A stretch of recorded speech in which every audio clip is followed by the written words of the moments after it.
Lord. ఈ ఉదయకాలం దేవుడు మనకిచ్చిన వాగ్దానం చదువుకుందామా దేవుని బిడ్డలారా? యాకోబు రాసిన పత్రిక 4వ అధ్యాయం 10వ వచనం.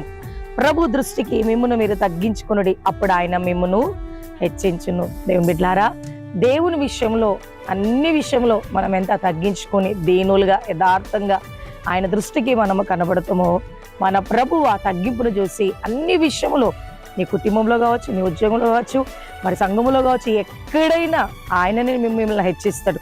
దేవుని బిడ్డలారా, మనం ఆయన దృష్టికి చాలా దీనులుగా ఉండాలి, చాలా తగ్గించుకొని ఉండాలి.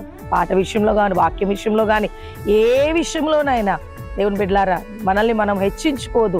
మన దేవుణ్ణి మనం ఎప్పుడైతే హెచ్చించి మనం ఆయనని ఘనపరుస్తూ ఉంటామో, మనం ఎంత తగ్గించుకొని మనం ఆయన్ని స్తుతిస్తూ ఉంటామో, అంతగా దేవుడు మనల్ని ఈ లోకం ఎదుట, ఈ ప్రజల ఎదుట, ఈ సంఘం ఎదుట అందరినీ మనల్ని ప్రభువే హెచ్చించబోతున్నాడు. ఈ మాటలు నీకోసమే.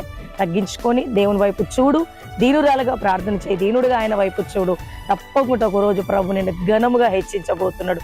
ఈ దినమంతా దేవుని కృప, ఆయన కాపుదలైన భద్రత, ఆయన కరుణ కటాక్షము, నూతన దయాక్రీటము, నూతన ఆశీర్వాదం ఈ దినము మీ స్కూల్స్ కి సమస్తముకు ప్రయాణాలకు దేవుని కృప తోడై ఉండును గాక. Praise the lord.